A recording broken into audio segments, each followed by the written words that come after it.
परमात्मा का दर्शन का मतलब क्या होता है कि मंदिर में जाके दर्शन करना, इसको दर्शन कहते हैं। संत के दरवाजे पर जाकर दर्शन करना, इसको दर्शन कहते हैं। दर्शन का मतलब दुनिया के लोग जानते ही नहीं। उन्होंने तो एक चीज बना कर रखी है कि हम मंदिर में जाएंगे तो दर्शन होगा, संत के दरवाजे जाएंगे तो दर्शन होगा, कथा में जाएंगे तो दर्शन होगा, कहीं सत्संग में पहुंचेंगे तो दर्शन होगा। शिव महापुराण में इस दर्शन की बात नहीं कही गई। शिव महापुराण में इस दर्शन का वर्णन नहीं किया गया।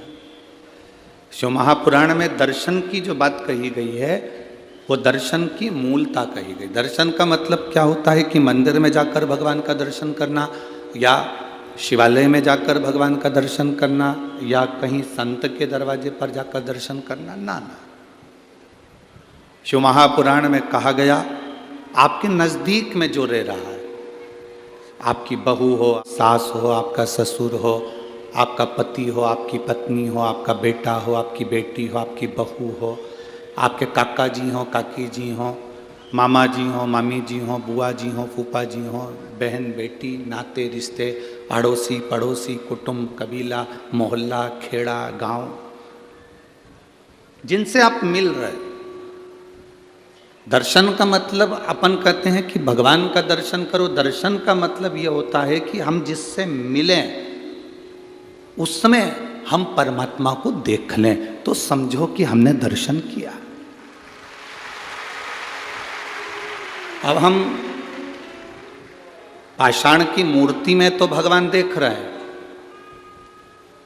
वृक्ष में तो हम भगवान देख रहे हैं, कंकर में तो हम शंकर देख रहे हैं, नदी तालाब बावड़ी कुएं में तो हम भगवान देख रहे हैं। पर जरा विचार करिए, क्या हम इंसान में परमात्मा को, इंसान में भगवान को ढूंढने का प्रयास कर रहे हैं? हमने वो प्रयास करना छोड़ दिया। हम वो प्रयास नहीं कर। दर्शन का मतलब ये नहीं है कि आप मंदिर में गए तो भगवान का दर्शन करा। दर्शन का मतलब है जिससे मिले उसकी अच्छाई को हम देखें, ये दर्शन।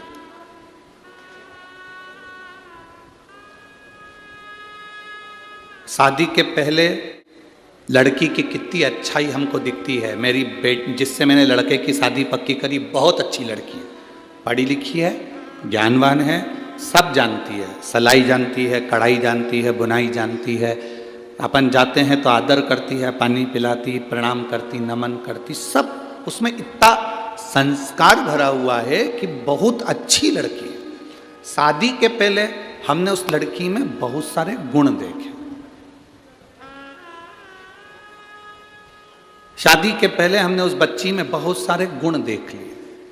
फिर शादी के 2 साल बाद, 6 महीने बाद, 1.5 साल बाद ऐसा क्या हो जाता है कि जिस लड़की में तुमने इतने गुण देखे उसमें अवगुण ही अवगुण नजर आते हैं।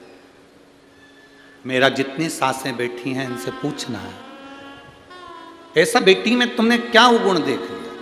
जिस लड़की में तुमने गुण ही गुण देखे फिर उसमें अवगुण क्यों देख रहे हो?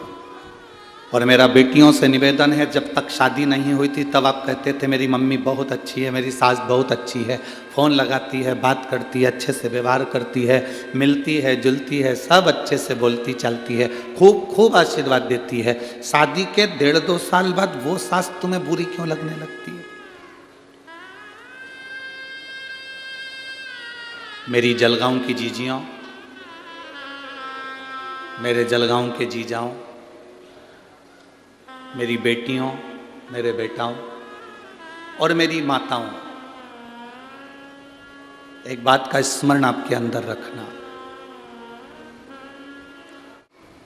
जब तक हम किसी से मिलते नहीं हैं तो ललकता बड़ी रहती है, मिलने के बाद वो ललकता समाप्त हो जाती है।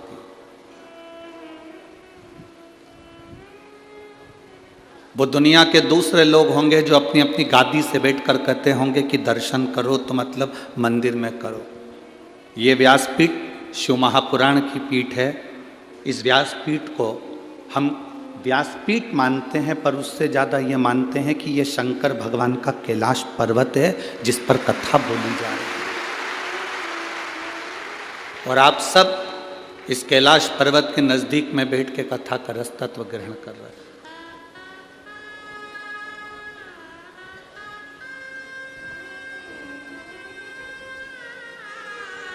यहाँ जितने लोग रुकते हैं, कथा के पंडाल में जितने लोग रुकते हैं, मेरा चैनल वालों से, न्यूज़ वालों से, उनसे निवेदन है, जब वो यहाँ से 7 दिन बाद जाएं तो उन रुकने वालों से उनके मन की बात पूछना कि 7 दिन जो कथा के पंडाल में रुके, उनको 7 दिन में एक ना एक दिन शंकर के आने का, शंकर के जाने का और शंकर की प्राप्ति का अनुभव हुआ कि नहीं हुआ, उनसे पूछो।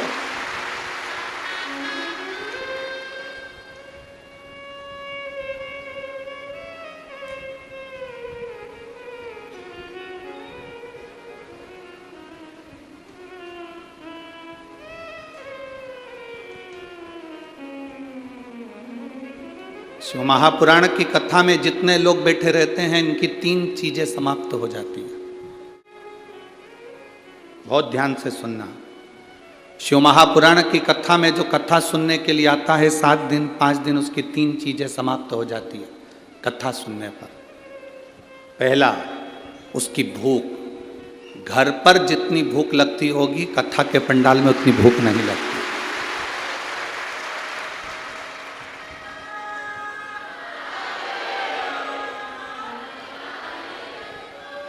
अगर भूख लगती तो ये उठकर भोजन के भंडारे में मिलती, पर सुबेरे नहा धोकर तैयार होकर वापिस पंडाल में सुबेरे 6 बजे से अपना आसन लगाकर इंतजार करने बैठ जाती है, दोपहर की 2 बजेगी और कथा में भूख समाप्त। जो झोले में थोड़ा बहुत बिस्कुट या कोई सामान कोई लाकर दे देता है, वो निकाल कर उसमें से थोड़ा सा खा लेती है।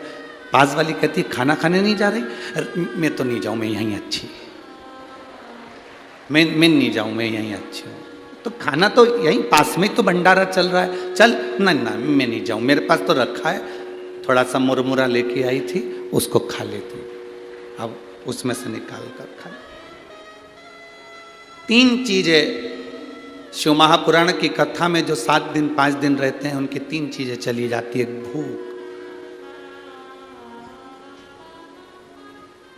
दूसरा भोग, उसका भोग, कितनी भी आसक्ति हुआ व्यक्ति हो, आप जितने लोग यहां 7 दिन 5 दिन कथा सुनने के लिए आए हो, ऐसा कोई व्यक्ति नहीं जिसके पास में धन की कोई कमी हो। सबके पास बाबा ने पेट भरकर भोजन दिया है और अच्छा दिया। घर पर रहते हो तो कूलर चाहिए, पंखा चाहिए, हर 2 घंटे में चाय चाहिए, हर 2 घंटे में चाय चाहिए। 2 घंटे होते हैं और चाय की तैयार। थोड़ी देर बाद फल चाहिए, पूरा डनलफ के गद्दे पे आराम चाहिए, क्योंकि कमर में थोड़ी डिस्क की प्रॉब्लम है, किसी को घुटने की प्रॉब्लम है, किसी को किसी चीज की प्रॉब्लम। वहां रहती तो 2-4 बार आइडेक्स लगा लेती पाँव में। अब यहाँ तो आधा किलोमीटर दूर तो गाड़ियाँ रुकी हैं और वहाँ से यहाँ तक पैदल धक्का खाती खाती आड़ी टेढ़ी जगह में चलती यहाँ तक पहुँची है। और उसमें भी बस यहाँ ना तो कोई किसी को आदर दे रहा है कि साहब आओ बैठो, ना कोई किसी से कह रहा है कि जाओ साहब, यहाँ तो तुम्हारा दिल हो तो आ और नहीं है मन तो जा। यहाँ तो दिल की बात है। भोग समाप्त हो जाता है, भोग समाप्त।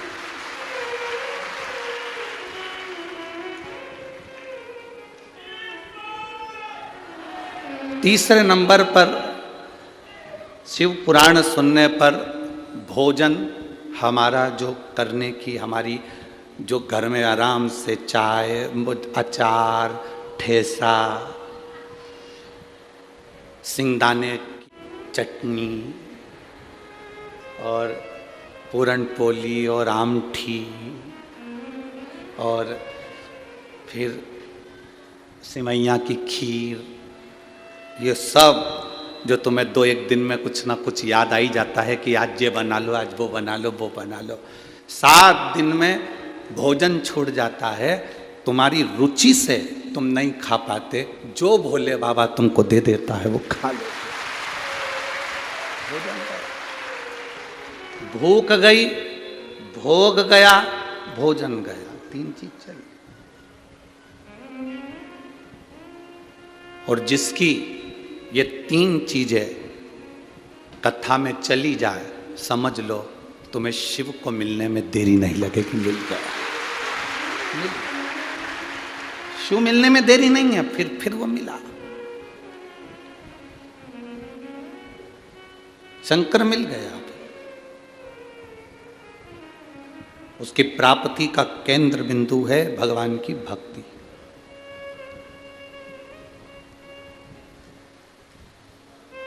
दर्शन का मतलब ये नहीं कि हम शिवालय में जा रहे हैं, दर्शन का मतलब ये नहीं कि हम मंदिर जा रहे हैं, दर्शन का मतलब ये नहीं कि हम संत के दरवाजे जा रहे हैं। दर्शन का मतलब है जो हमारे पास में है, हमारी बहू, उसकी अच्छाई हमें जिंदगी भर देख रहे हैं। हमारी सास है, उसमें अच्छाई जिंदगी भर देख रहे हैं। हमारे बच्चों की अच्छाई जिंदगी भर देख रहे हैं। अपने रिश्तेदारों की अच्छाई जिंदगी भर देख रहे हैं। तुम जब अपनी आंख से अच्छा देखना चालू कर दो तो समझ लेना तुम्हें मंदिर जाने की जरूरत नहीं है, तुमने दर्शन प्रभु का कर लिया। बुरा जो देखन में चला बुरा न मिलिया। संसार में बुरा है ही नहीं कोई, क्योंकि अपने से बुरा कौन हो गए बता।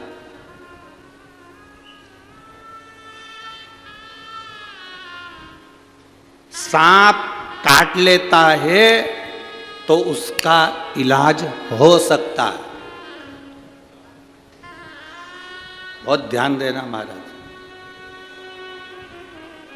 बिच्छू काट ले तो उसका इलाज हो सकता है, कुत्ता काट ले तो उसका इलाज हो सकता है, जानवर काट ले तो उसका इलाज हो सकता है, पर इंसान को काट ले तो इलाज नहीं हो सकता। हम ऐसा काटने की बात नहीं कर रहे हैं कि तुम किसी को काट लो, इस काटने की नहीं। जिसके भीतर नफरत भरी हुई है और अंदर से व्यापार काट रहा है, तरक्की देखकर जल रहा है और उसको नीचे गिराने का सोच रहा है, समझ लो कि वो काट रहा है। जितना जहर सांप के विष में नहीं है, जितना जहर बिच्छू के डंक में नहीं है, उससे ज्यादा आज के आदमी के अंदर भराता चले जा रहा है। एक दूसरे को देख देख कर जहरीला होता जा रहा है। मेरी जीजियों, मेरी बहुओं से निवेदन है बेटा, मेरी बेटियों से निवेदन है, मेरी बहुओं से निवेदन है, मेरी बेटियों से निवेदन है, तुम्हारे घर में जितने सदस्य हैं, सास अपशब्द कहे ना बेटा, कभी बुरा ना मानिएगा। ससुर अपशब्द कहे ना, कभी बुरा ना मानिएगा। सास अपनी पूरी दौलत उठाकर अगर अपनी जेठानी को भी दे देना तो आंख में आंसू नहीं आना चाहिए। पूरी प्रॉपर्टी उठाकर किसी को दे दे तो रोना नहीं, क्योंकि भोलेनाथ पर भरोसा रखना, वो देकर जाए। बेटियों, ये कभी मत सोचना कि तुम्हारी सास ननन को स्नेह करती है, हमसे तो बात तक नहीं करती।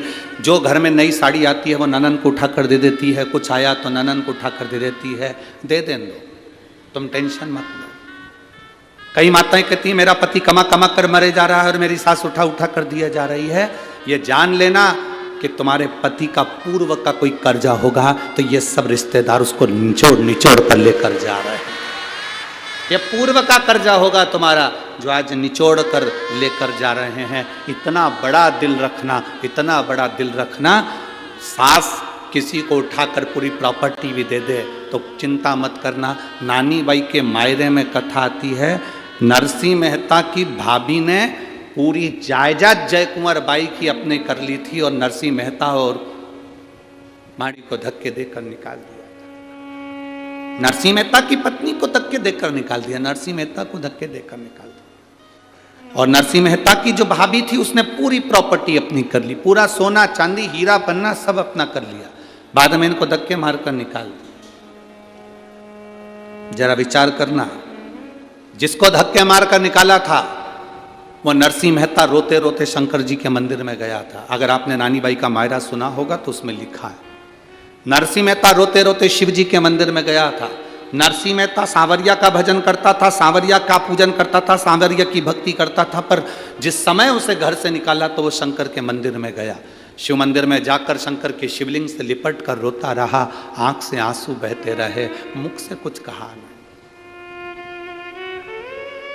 संसार के लोग उससे कहते हैं जो तुम्हारी सुनता ही नहीं है। तुम्हारे को दुख आया, परिवार वालों से कहा, परिवार वाले क्या कर लेंगे? तुम्हारे ऊपर कष्ट आया, तकलीफ आई, परिवार वाले क्या कर लेंगे? तुम्हारे जीवन में तकलीफें बढ़ी, कष्ट बढ़ा, परिवार वालों से कहा, क्या कर लेंगे? आपने अपना दुख उसको सुनाया जो कुछ नहीं कर सकता। अगर ये दुख जैसे नरसिंह मेहता ने शंकर जी के शिवलिंग का स्पर्श कर कर गले लगकर उसको सुना दिया तो देवाधिदेव महादेव ने नैया पार लगा दी, उसने नैया पार कर दी। सारी प्रॉपर्टी नरसिंह मेहता के बड़े भाई ने रख ली, बड़ी भाभी ने रख ली, नरसिंह मेहता को धक्के देकर निकाल दिया। शंकर जी के मंदिर में नरसिंह मेहता पड़ा रहा। समय आया, नरसिंह मेहता के लिए शिव जी प्रसन्न हो गए। दुनिया का पहला संत था जो मरा नहीं था, सात शरीर बैकुंठ गौलोक धाम तक गया था, शंकर जी के साथ भगवान का दर्शन करने गया था। दुनिया का पहला संत नरसिंह मेहता था। क्या दिया भगवान भोलेनाथ ने? सारी दुनिया का धन दौलत संपदा सब भोलेनाथ ने नरसिंह जी को दे दी, सांवरिया जी के कहने पर। अब इसके पास में, माणिक गौरी के पास में धीरे धीरे नरसिंह जी के घर में धीरे धीरे मकान, जमीन, जायदाद सब बढ़ गई। सास उसको दे गई थी, दे दे, उसको कुछ मिल गया था, मिल जाए। तुम्हारे पास में 5 बीघा जमीन है, 5 एकड़ जमीन है, तुम्हारे बड़े भाई के पास में 10 बीघा जमीन है, 20 बीघा जमीन है, 10 एकड़ जमीन है, चिंता मत करना। तुम जितनी परमात्मा ने तुमको दी है उसमें इतने खुश होकर जीना कि वो 10 एकड़ वाला भी सोचे कि नहीं होने पर इतना खुश कैसे।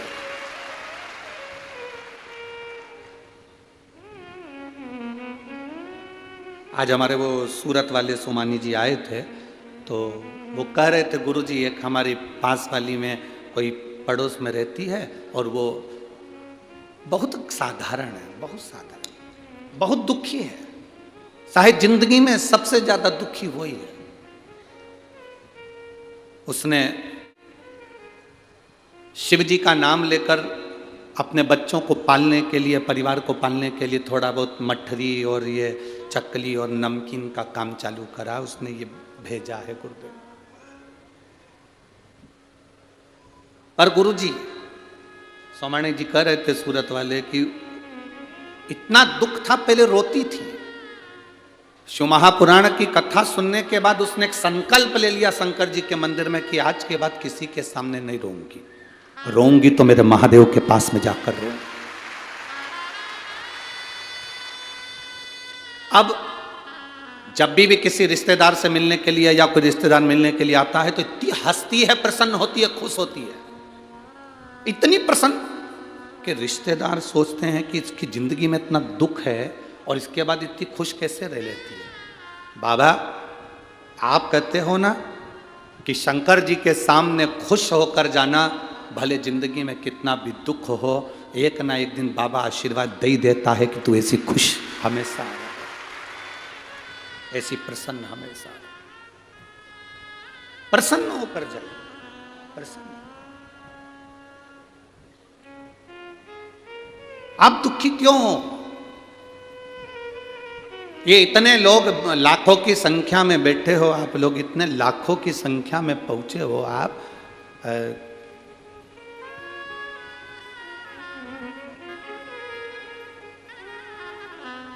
कल सरकारी आंकड़े के हिसाब से 4 से 5 लाख लोग कल की कथा में, पहले दिन की कथा में पहुंचे थे। 5 लोग कल की कथा में पहुंचे थे और आज उससे ज्यादा यहां पहुंचे हो। आप जरा अंदाजा लगाइएगा आपके दुख का कारण क्या है, आप क्यों दुखी हो। उसका दुख का केवल एक कारण है कि आप दूसरे से आस लगाए। और यहाँ शिव पुराण कहती है आशाइक राम जी से दूजी आशा छोड़ दे, नाता एक राम जी से दूजा नाता छोड़ दे। और साधु संगे राम रंगे अंग अंग रंगिए, और जाई विधि राखे राम। आप आस दूसरे से लगा,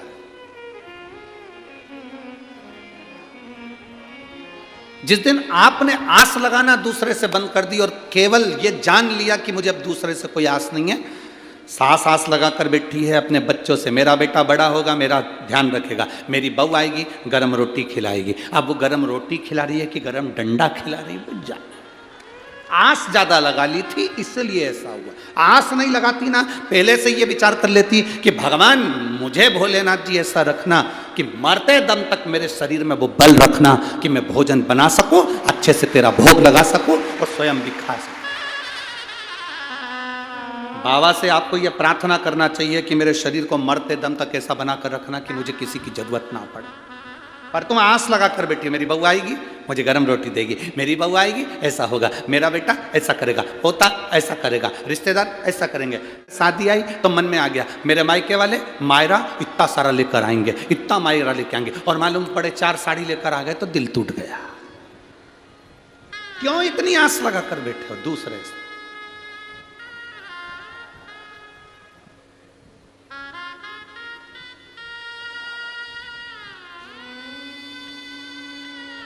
बहुत सारी आस नहीं लगाना, आस लगाना तो मेरे बाबा से लगा कर बैठे।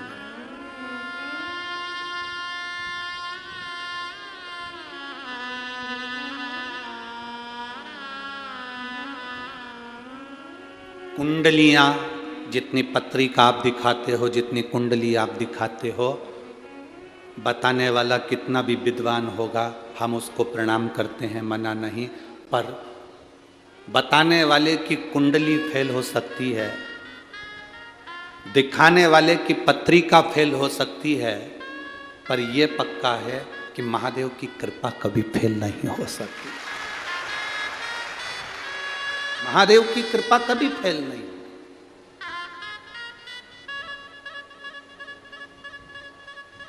विद्वान कहने वाले कह देंगे कि साहब तुम्हारी सत्ता होगी, तुम्हारा वैभव होगा, तुम्हारी राशि ठाठ होगा, तुम्हारा ये होगा, तुम्हारी पत्रिका इतनी जोरदार है, तुम इतने जोरदार हो, तुम तो सिंहासन पर बैठ जाओगे।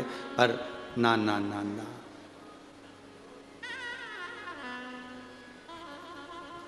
घड़ी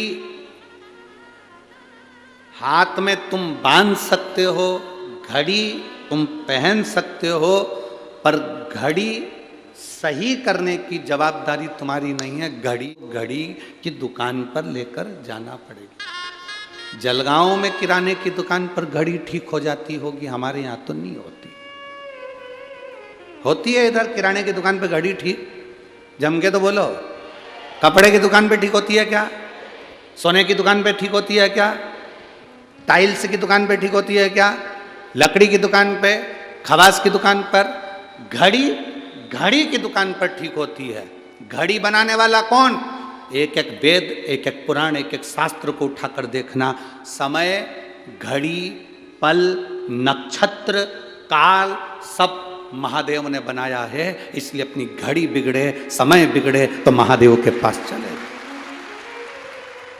घड़ी बेकार हो जाती है, दुकान वाले के पास लेकर पहुंच जाते हैं, साहब ये घड़ी बेकार हो गई, जरा देखना। उसने सेल डालकर देखा, नहीं चल रही, तो उसने कहा साहब थोड़े दिन पटक कर जाओ, कम से कम 5 दिन या 7 दिन पटक कर जाओ, 7 दिन के बाद आकर तुम घड़ी ले जाना। देखो भैया मेरी घड़ी बड़ी कीमती है। उसने कहा बिल्कुल चिंता मत कर, तुम घड़ी मुझे दो। उसने उठाई घड़ी को और तुम्हारे सामने ढक्कन खोल के अंदर से मशीन निकाल कर एक इतनी बड़ी कटोरी में पेट्रोल डालकर उस घड़ी की मशीन को डाल दिया। देखा कि नहीं देखा तुम लोगों ने? अरे बोलो तो जम के, देखा ना?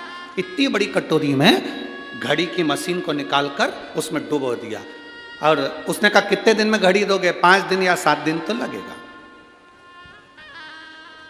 किसी किसी की घड़ी 5 दिन में दे देता है, किसी किसी की घड़ी 7 दिन में दे देता है। डाल तुम आते जाते पूछे क्यों घड़ी ठीक हुई क्या? अभी लगेगा, 2-4 दिन और लगेगा। घड़ी को फिर पानी उसमें पेट्रोल में डाल के रखा, घिसा, सही करा, 7 दिन में घड़ी ठीक हो गई। आया, लाओ साहब घड़ी दो। उसने कहा लो साहब घड़ी चालू चालू। उन्हें कांच कानों में लगा कर देखा, टुक टुक टुक टुक टुक टुक टुक टुक चल रही है, चल पूरी सुई हिल रही है। लाओ साहब घड़ी चालू। हम आपसे भी कहते हैं, जितने लोग जलगांव की इस पवित्र भूमि पर कथा सुन रहे हैं और जितने टीवी पर सुन रहे हैं, ये सोच कर बैठे हैं बहुत भीड़ हो रही होगी, हम कैसे जाएं। उनसे हमारा निवेदन है, घड़ी अगर बेकार चल रही हो, समय बेकार चल रहा हो, बड़ा दुख जिंदगी में चल रहा हो, बीमारियों ने घेर रखा हो, तकलीफों ने घेर रखा हो, तो ये 7 दिन घड़ी की दुकान में आकर घड़ी को पटक दो। 7 दिन ये घड़ी की दुकान में घड़ी को पटक दो। 7 दिन तक इस आत्मा को, शरीर को, चित्त को, वृत्ति को, मन को पटको। हाँ, किसी किसी की घड़ी 7 दिन में ठीक हो जाए, किसी की 5 दिन में। जलगांव वालों को 7 दिन मिले हैं।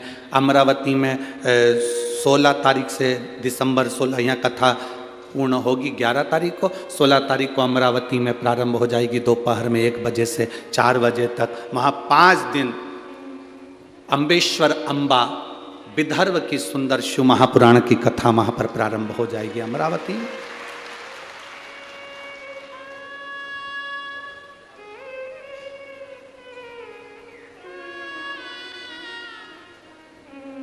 जो अपनी समय को यहां नहीं दे पाए वो वहां दो। अपना समय परमात्मा को देने का। एक पत्र आया, शकुंतला गोले, धवली जिला बड़वानी, मोबाइल नंबर ये है। मैं बाबा का क्या वर्णन करूं, मेरी शादी को 16 साल हो गए थे। ऐसा कोई देवी देवता नहीं था जिसके दरवाजे पर हमने धोख ना लगाई। मुंबई से लेकर भोपाल, इंदौर तक, दिल्ली तक का कोई हॉस्पिटल नहीं जिसमें हमने इलाज ना करवाया। बाबा ने हमको बहुत दिया और हमने इलाज में पैसा भी खूब लगाया, पर संतान का सुख नहीं हुआ। 16 साल निकल गए। किसी देवता पर विश्वास करने का मन ही नहीं करता था, क्योंकि इतनी सारी गोदी हमने भरवा ली थी, झोलियां भरवा। किसी ने कहा पशुपतिनाथ का व्रत करो। एक सफेद आंकड़े की जड़ रजस्वला धर्म के 7वें दिन तुमरुका जी का नाम लेकर, तुमरुकेश्वर महादेव को कहकर 21 बार घुमाकर लाल धागे में कमर में नंदी के पास खड़े होकर शिव का दर्शन करते हुए बांधो। बाबा का मैं क्या गुणगान करूं। देवता देते हैं पल्ला झाड़कर और महादेव देता है छप्पर फाड़कर। केवल 3 महीने हुए थे गुरुजी, सारे सब फेल हैं इस सफेद आंकड़े की जड़ और तुमरुकेश्वर के आगे। बाबा ने ऐसी कृपा कर दी। 28 मार्च 2023 को बाबा ने मेरे गर्भ से 2 पुत्रों को जन्म दे दिया है। ये शिव कृपा। कहीं बैठी हैं, कहीं बैठी हो तो आप यहीं का पत्र है। बच्चे लेकर आए हैं क्या कोई साथ में? नहीं लाए, ठीक है, बधाई आपको बहुत बहुत। बच्चों का मैं फोटो लगा रही हूँ गुरुजी, आप लोग टीवी के माध्यम से ये दोनों बच्चों को देख सकते हैं। शिव भक्ति, औघड़ी, शंभु, शंकर, त्रिकालदर्शी। बैठिए।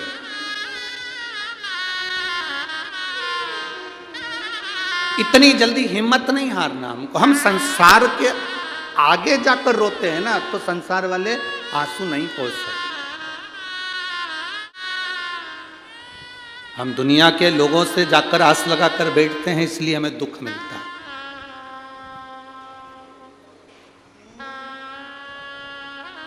हम दुनिया से आस लगाए ना, इसलिए दुख मिला। और इस पत्र में उस बेटी ने लिखा कि आखिरी बार जब सब दूर से आस खत्म हो गई, तब मैंने भगवान शंकर का पशुपति व्रत किया, उस पर विश्वास किया, आस लगा।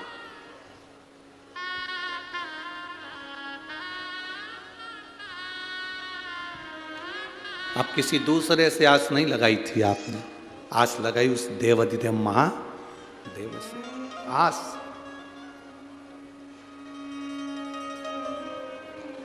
और लगन तुमसे लगा बैठे जो होगा देखा जाएगा, तुम्हें अपना बना बैठे जो होगा देखा जाएगा। आस लगा ली और बाबा ने वो आस फिर तोड़ी नहीं, बाबा ने वो आस फिर छोड़ी नहीं, फिर वो बाबा ने आस निभाई। थोड़ा बहुत तो मेरा बाबा देता ही नहीं है। तुम एक मंजिल का मकान मांगते हो, वो 2 मंजिल बना के ही छोड़ता है, 2 मंजिल बनाकर ही छोड़ता है। थोड़ा बहुत तो देता ही नहीं है, वो बहुत कृपालु है। बस आपका विश्वास प्रबल हो, सब में अच्छा देखो। कोई तुमसे कहे कि दर्शन का मतलब क्या होता है, तो आप उसको कह देना दर्शन का मतलब होता है सब में अच्छा देखना, हम किसी में बुरा ना देखें।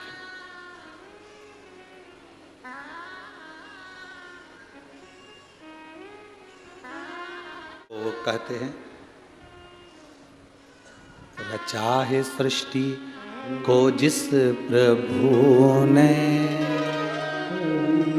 वही ये सृष्टि चला रहे। जो पेड़ हमने लगाया पहले, जो पेड़ हमने लगाया पहले, उसी का फल अब हम पा रहे हैं।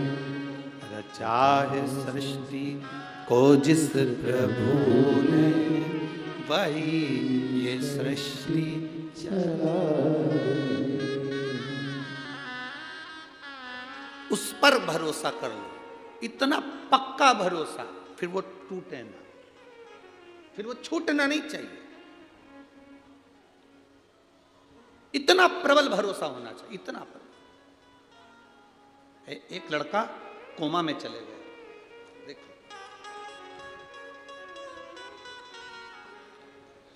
मेरा नाम कांता संजय बागुल है, मैं जलगांव की निवासी हूं। मेरा मोबाइल नंबर ये है, कहीं बैठी हैं हाथ हिला सकती हैं। अगर कहीं बैठी हो, मेरा नाम कांता संजय बागुल है, मैं जलगांव की निवासी हूं। मेरा मोबाइल नंबर ये है, कहीं बैठी हो तो हाथ हिला सकती हैं, कहीं पर बैठी हो तो हाथ हिला सकती हैं। मेरा नाम कांता संजय बागुल है, मैं जलगांव की निवासी हूं। मेरा मोबाइल नंबर ये है। मैं कहना चाहती हूं कि बाबा की कृपा क्या है।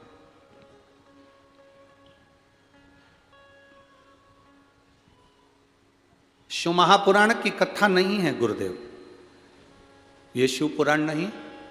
हम पूरा पत्र तो बहुत बड़ा है, आप लोग भी देख रहे होंगे एलईडी पर। अब इतना बड़ा पत्र तो हम पूरा, क्या बात है, जो खास चीज़ उन्होंने हेडलाइन पर मार्क करके दी है, लाइन लाइन बना कर दी है, उसका स्मरण करें। कहूंगी शिव पुराण नहीं है, साक्षात शिव है। जो कथा में बोलते हैं वो बाबा सुनता, ये निश्चित। गुरुदेव 22 साल का मेरा लड़का है राहुल संजय बागुल, बहुत बड़ा शंकर की कथा का भक्त है। पर बाबा आप कहते हो ना, दुनिया में सबको अपना अपना दुख आता है और वो काटना आपको ही है। छींक आपको आई है, आपको छींकना है। खांसी आपको आई है तो आपको खांसना। दुख आया आपको है तो आपको मिटाना। उसको ब्रेन हेमरेज हो गया। 22 साल का मेरा लड़का राहुल संजय बागुल, उसको ब्रेन हेमरेज हो गया। तुरंत डॉक्टर के पास जब लेकर गए तो मालूम पड़ा ब्रेन हेमरेज है। ऑपरेशन के लिए कहा गया। ऑपरेशन करने के बाद डॉक्टर ने कह दिया था कि हो सकता है ये कोमा में चले जाए और इसकी सुध चली जाए, ये जिंदगी भर पलंग पर पड़ा रहे। ठीक भी हो सकता है, पर 90% चांस यही रहते हैं कि कोमा चले गया व्यक्ति तो जिंदगी भर ठीक नहीं होता। मेरे लड़के का हमने ऑपरेशन करवाया, वो कोमा में चले गया, पड़ा रहा, ना हाथ हिलता ना पांव हिलता, आंख में से आंसू बहता रहता। सारे इलाज फीके पड़ गए। गुरुजी 22 साल का मेरा लड़का, करूं तो करूं क्या। स्वयं डॉक्टर कह रहा है। अब ये डॉक्टर क्यों कहेगा, जरा विचार करिए।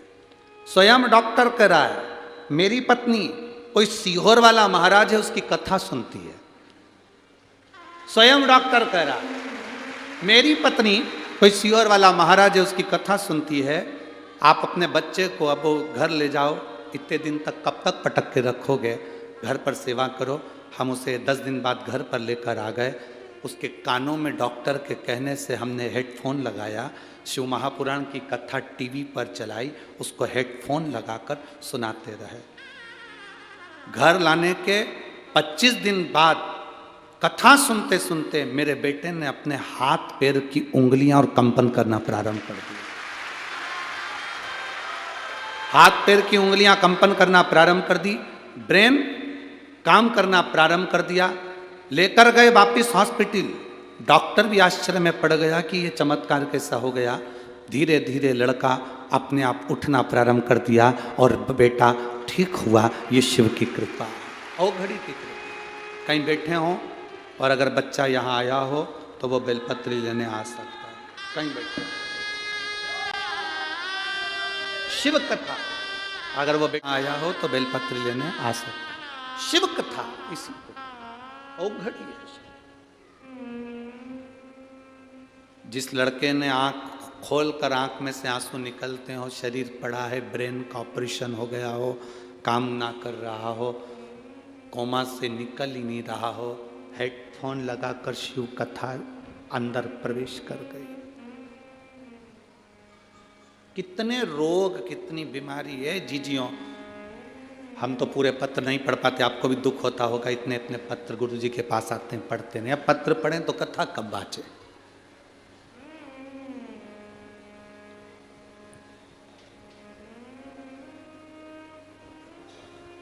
इतने पत्र पढ़ेंगे तो कथा कब बाँचे।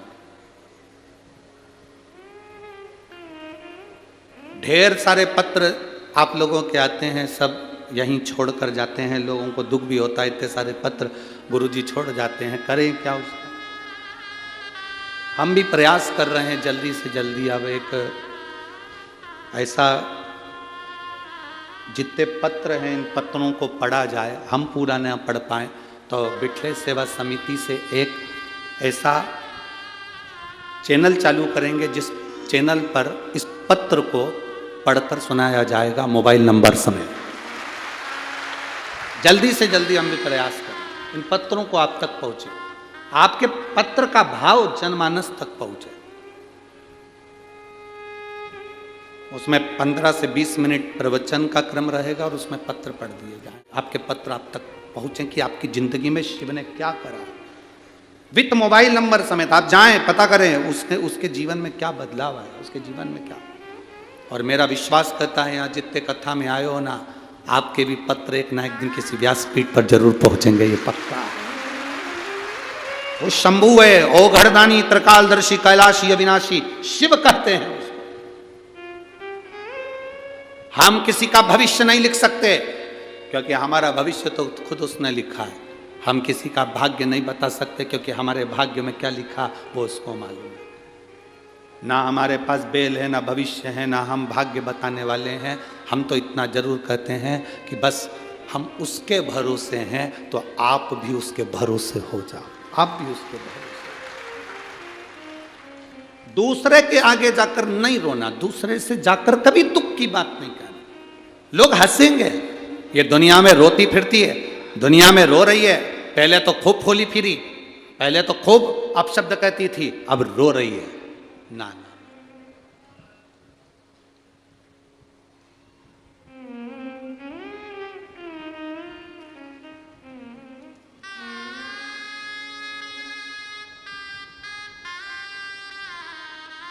जब कोई बीमारी व्यक्ति को घेरती है ना, तो उसके परिवार वाले ही कहना चालू कर देते हैं, अच्छा है कर्मदंड भोग रही है, खूब करती थी ना हरकत इसलिए भोग रही है। शिव महापुराण की कथा कहती है, तुम्हें किसी के कर्म को बखानने का हक मेरा महादेव नहीं देता है। मेरे महादेव ने तुम्हें किस कर्म को बखानने का हक नहीं दिया। आप दूसरे को कह रहे हो कि अच्छा है, भोग रही है, उसने ऐसा करा इसलिए। हो सकता है आपको भोगना पड़ जाए, फिर दूसरा कहेगा तो अच्छा लगेगा।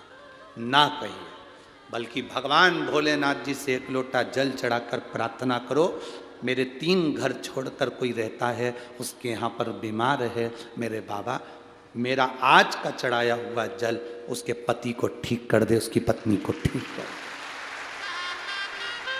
दे। एक बार शिव महापुराण की कथा में पहले कहा था, 1 लोटा जल हफ्ते में आप 1 लोटा जल भगवान को अपने लिए मत चढ़ाया करो, 1 लोटा जल हफ्ते में जो हमारी भारत की बॉर्डर पर खड़े हुए भारत के सैनिक हैं उनके लिए चढ़ाया।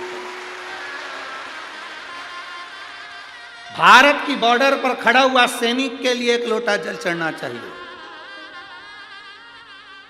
ये भारत की रक्षा में लगने वाला स्वास्थ्य कर्मी, चाहे डॉक्टर हो, चाहे पुलिस हो, चाहे कोई हो, वो अपनी सेवा देता है। कहीं ना कहीं किसी ना किसी रूप में उसकी भी जनहानि होती है।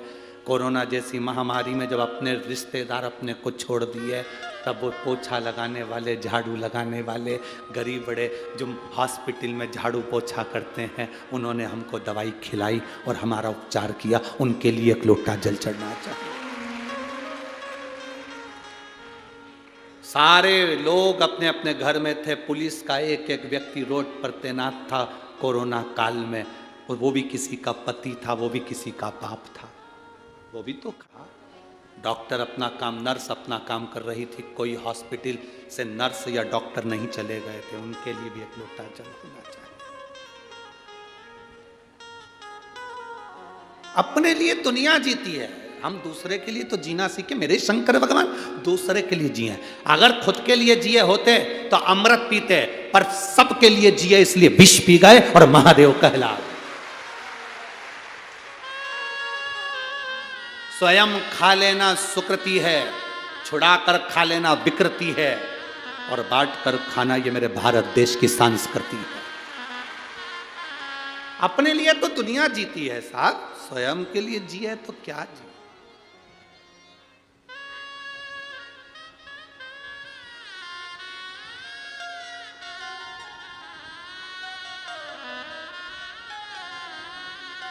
अपने लिए जिए तो क्या जिए, स्वयं के लिए क्या जीना, दूसरे के लिए।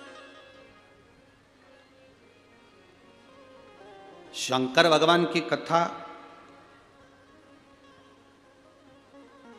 आज कोई कह रहा था, गुरुजी आपकी कथा बहुत महंगी होती होगी,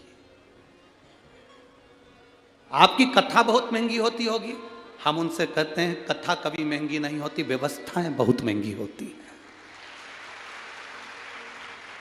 कथा महंगी नहीं होती है व्यवस्था, टेंट लगाया, पंडाल लगाया, साउंड बुलाया, लाइट जलाई, जनरेटर चलाया, लोग आए, पानी पिलाया, भोजन कराया, व्यवस्था बैठने की, उठने की, खाने की, पीने की, रहने की, ये महंगी है। कथा महंगी नहीं होती, व्यवस्था महंगी होती है। कथा तो भगवान शंकर जो कुंभज से सुने थे, कथा जो वेद व्यास जी ने कही थी, वो कथा आज तक महंगी नहीं हुई। कथा तो निरंतर चलती रहती है, व्यवस्थाएं महंगी हो जाती, करना पड़ती। कितनी बड़ी टीम लगी है जलगांव की, यहाँ पर चौधरी जी से पूछे कोई यहाँ पर कि कितनी बड़ी टीम लगी होगी, कितने प्रशासन के लोग लगे हैं, कितना पुलिसकर्मी, चाहे वो यहाँ का नगर निगम, नगर पालिका, स्वीपर, ये वो सेवादार, झाड़ू वाले, लाइट वाले, साउंड वाले, कितना टीम लगा, कितना। वो जगदीश से पूछो, भरत जी से पूछो, चौधरी जी से, उनको मालूम होगा। यहाँ पालक मंत्री जी बैठे हैं, इनसे पूछो कि व्यवस्थाएं करने में कितना कितना लगना पड़ता। व्यवस्थाएं करना बहुत कठिन। लाखों भक्त आते हैं और लाखों भक्त जाते हैं, शंकर के भरोसे आते हैं और शंकर के भरोसे जाते हैं।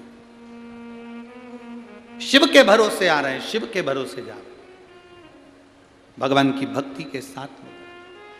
शिव महापुराण की कथा कर रही है, दर्शन को समझे हम, दर्शन की मूलता को समझे हम, दर्शन के महत्व को समझे हम कि दर्शन क्या है। दर्शन वो नहीं कि हम, दर्शन की मूलता वो नहीं है कि हम मंदिर में गए और दर्शन कर लिया। दर्शन की मूलता वो नहीं कि हम कहीं गए संत साधु का दर्शन कर लिया। दर्शन की मूलता वो नहीं कि हम तीर्थ गए और दर्शन कर लिया। दर्शन की मूलता वो है कि हम भगवान के उस स्वरूप को संपूर्ण जनमानस में देखें, भगवान के उस स्वरूप को संपूर्ण जनमानस, भगवान के स्वरूप को हम संपूर्ण जनमानस में देखें, वो दर्शन।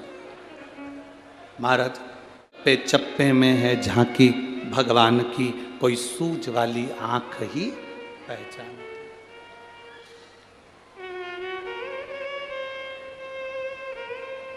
तुझ में राम मुझ में राम सब में राम समाया है, जित देखो उत राम की ही माया।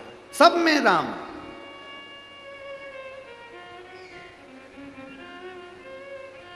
अब एक बात आपसे पूछें, ए जलगांव की जीजियों, उत्तर दोगी क्या? जम के तो बोलो जरा, दोगी ना? ठीक है।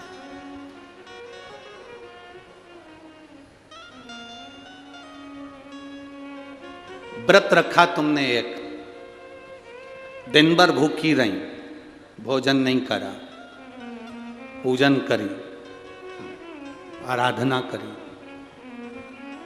कीर्तन करा,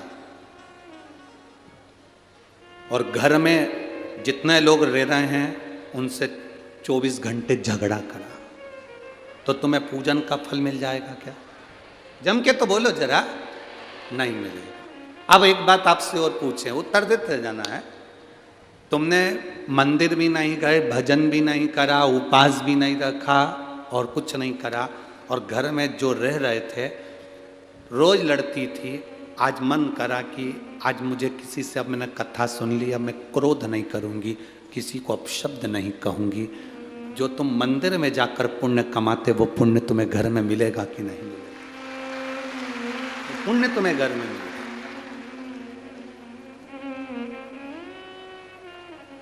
एक पक्षी शाम ढलते ढलते अपने घर आ जाता है, बोलो आता है कि नहीं? तुम्हारे दरवाजे के बाहर आवारा कुत्ता भी घूमता रहता है, तो रात होने पर अपने ओटले पर आ जाता, अपने घर के बाहर आ जाता।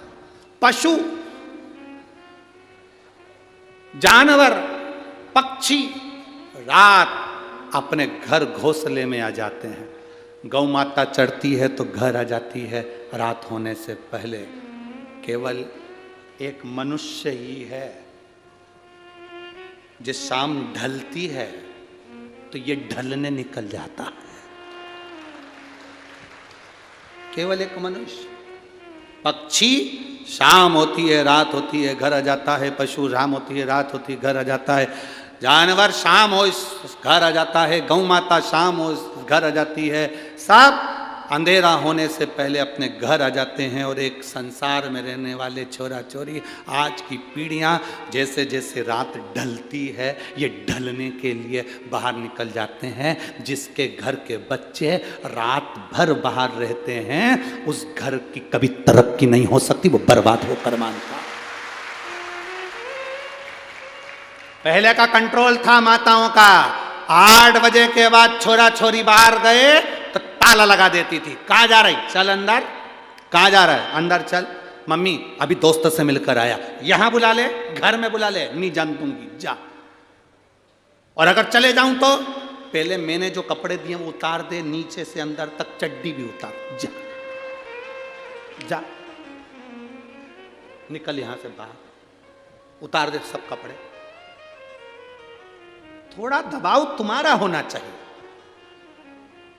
बेटे ने कहा, मम्मी बस दोस्त क्या शादी है, अभी घूम कर आता हूं। अब शादी तो शादी है, तो दिन में जाना, शाम को जाना है। दोस्त के यहाँ की शादी है तो हम भी तो चलेंगे। तेरा बेस्ट फ्रेंड तो हमारा भी तो कोई लगता होगा। जब तू बेस्ट फ्रेंड है तो हम बेस्ट नहीं है।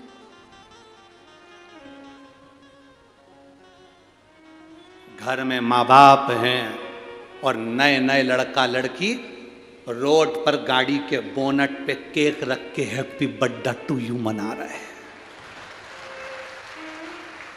गाड़ी के बोनट पर, गाड़ी की सीट पर केक काट रहे हैं। दुख होता है। 1-2 जगह तो हमने गाड़ी खड़ी कर कर पूछा, जा रे आशीष पूछ किया, जिसका केक कट रहा है गाड़ी के ऊपर, पूछना इसके बेचारे के मम्मी पापा नहीं है क्या, अनाथ है?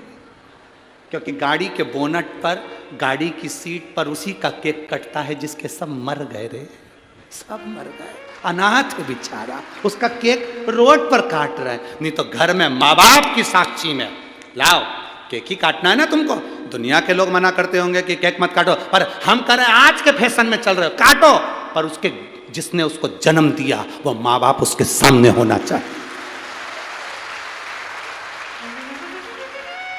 वो माँ बाप उसके सामने होना चाहिए जिसने जन्म दिया। उसको खुशी होगी कि मेरे लड़के के दोस्त इतने अच्छे हैं, रात को आकर उन्होंने केक काटा, मेरे बच्चे का जन्मदिन मनाया, इतना आशीर्वाद देंगे जिसका वर्णन नहीं। और तुम रात्रि को केक काट रहे, गाड़ी की सीट पे 4-5 कुत्ते तुम्हें देख के खुश हो रहा है, पटक के जाएगा, खाएंगे।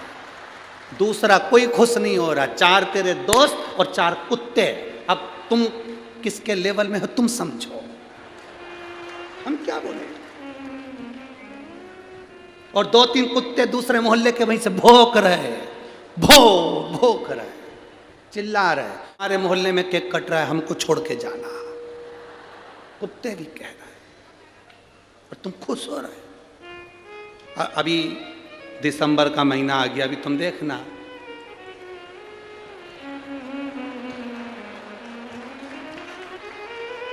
अभी तुम देखना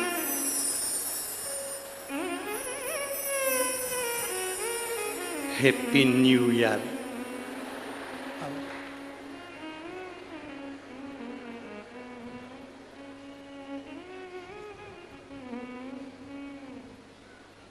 क्या करें,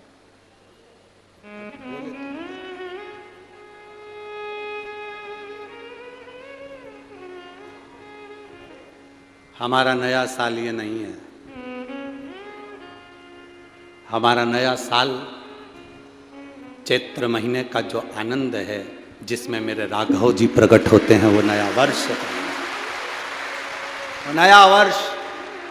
और अब की बार तो आप लोगों के चौगनी खुशी होना चाहिए कि हमारे भारत की भूमि के अवध के राजा 22 जनवरी को बैठ रहे हैं।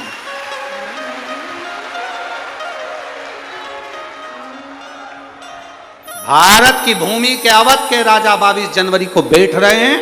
ये प्रसन्नता होना चाहिए पूरे भारत देश में। अपने अपने दरवाजे को सजा लो, रंगोलियां डाल लो। जब राम आए थे तो दीपावली मनाई गई थी, वो दिवाली 22 जनवरी को मनना चाहिए। अवध में राम बैठे, समझ लेना कि अब हमारा राजा बैठ रहा है इस भारत की भूमि को संभालने के लिए। सहज नहीं, बस अब बैठने में देरी नहीं है, खूब खुशियां मनाओ, आनंद पाओ। हमने भी सोचा है 22 जनवरी को जब राम जी अवध में बैठेंगे तो कुबेरेश्वर धाम को भी दियों से, लाइटिंग से, रेजर लाइटिंग से खूब सज्जित किया जाएगा। खूब सुंदर सुंदर आयोजन कुबेरेश्वर धाम पर भी 22 जनवरी को। आनंद की लहर, आनंद। आप लोग अयोध्या नहीं जा सकते तो सीहोर आ जाना हो। तो 22 जनवरी को वहाँ भी बहुत आनंद के साथ एक दिवसीय खूब रात्रि को लाइटिंग महोत्सव, बाबा का अभिषेक, पूजन अर्चना खूब धूमधाम से कर, भक्ति के साथ। ब्रह्मा जी को थोड़ा सा अहम आया। अभी आपको कथा में कहा था कि अच्छा देखो अच्छा मिलेगा। ब्रह्मदेव नहीं देख पाए, ब्रह्मा जी के भीतर थोड़ा सा अहंकार जागृत हो गया, अहम जागृत हो गया। ब्रह्मदेव के भीतर अहंकार। भगवान विष्णु से पूछा, इतना बड़ा, भगवान विष्णु से पूछा आपके पिता कौन है? भगवान विष्णु ने कहा मेरे पिता स्वयं देव अधिदेव महादेव, स्वयं शिव पिता। हाँ, परीक्षा करने के लिए, पिता को जानने के लिए एक पर्वत को घुमाया और उस पर्वत से शिवलिंग की आकृति उत्पन्न हुई।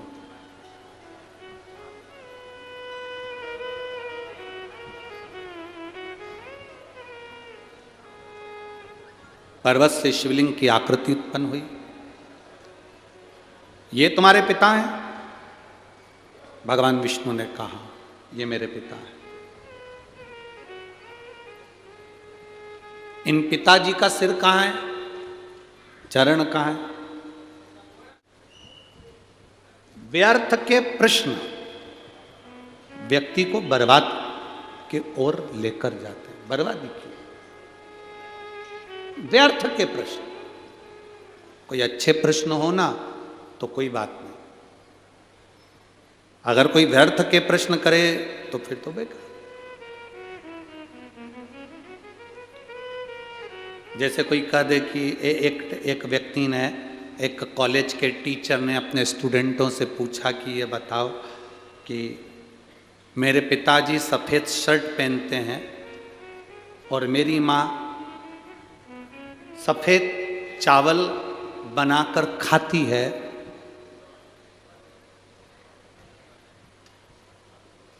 तो मेरी उम्र कितनी है?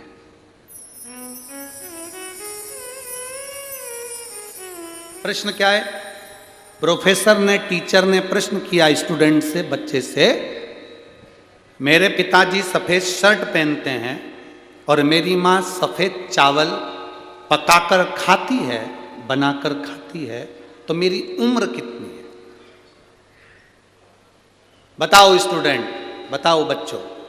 अब बच्चे चुप हो गए। उसमें से एक बच्चा खड़ा होकर बोला, सर आपकी उम्र 40 साल है।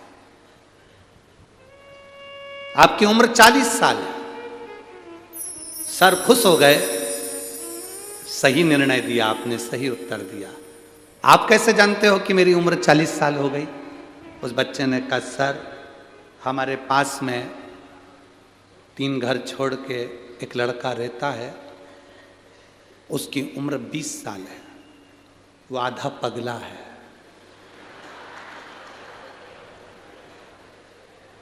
आपकी उम्र 40 साल है, मतलब पूरे पगले हो। ये कोई प्रश्न है? ये कोई प्रश्न है कि पिताजी सफ़ेद कुर्ता पहनते हैं, सफ़ेद शर्ट पहनते हैं, माँ सफ़ेद चावल खाती है, तो हमारी उम्र बताओ। अब ब्रह्मा जी ने भी ऐसी प्रश्न कर लिया भगवान विष्णु से, तुम्हारे ये शिवलिंग तुम्हारा पिताजी है, इसका सिर कहाँ है, इसका पाँव कहाँ है, बता। अब ऐसे फालतू के प्रश्न करोगे तो फिर बाद में कष्ट तो भोगना ही है।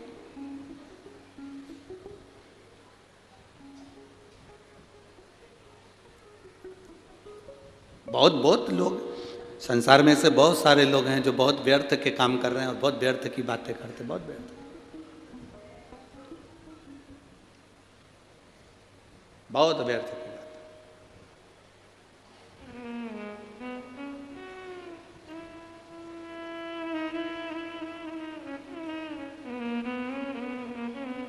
अब ब्रह्मा जी ने जैसे कहा तो भगवान विष्णु ने कहा, ये मेरे पिता हैं, जिस शिवलिंग का तुम दर्शन कर रहे हो ये मेरे पिता हैं। आपसे निवेदन है, जब शंकर के शिवालय में जाना, शंकर के मंदिर में जाना, शंकर के शिवालय में जब दर्शन करने जाना, तो ये सोचकर कभी मत जाना कि ये शंकर हैं, सोचकर ये जाना कि ये मेरे पिता हैं और मैं इनसे अपने दिल की बात करने के लिए जाऊँ। ये मेरे पिता हैं, इनसे मैं अपने दिल की बात, अपने हृदय की बात करने के लिए जा रहा हूं। ये मेरे पिता हैं।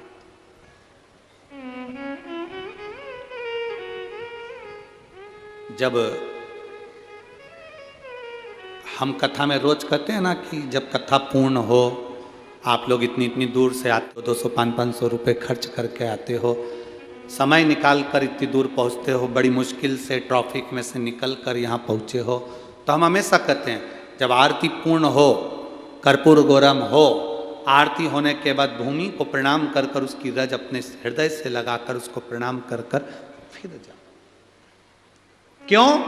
शिव महापुराण की कथा में वेदव्यास जी लिख रहे हैं, भगवान शंकर स्वयं तुमरुका जी से कहते हैं, सुनो तुमरुका, जहां शिव महापुराण की कथा होती है, जब तक कथा चलती है शिव महापुराण की उस कथा में देवादिदेव महादेव कहते हैं, मैं कैलाश के समेत वहां पर विराजमान रहता हूं, वहां मैं स्वयं हूं, मैं स्वयं वहां पर विराजमान हूं। जब हम कथा पूर्ण होती है, आरती पूर्ण होती है, कर्पूर गौरम करुणावतारम संसार सारम भुजगेंद्रहारम। जब हम बोलते हैं, प्रणाम करते हैं, भूमि को नमन कर कर रज लगा कर जाते हैं, तो जीवन का कल्याण कर देती है। जीवन का एक पत्र आया है,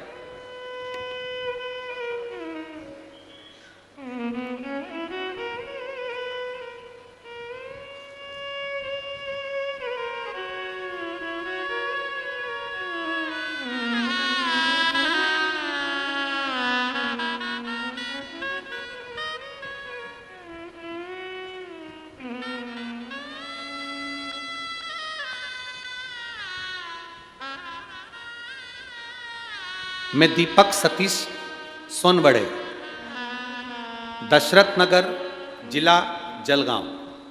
कहीं बैठे हो तो हाथ हिला सकते हैं,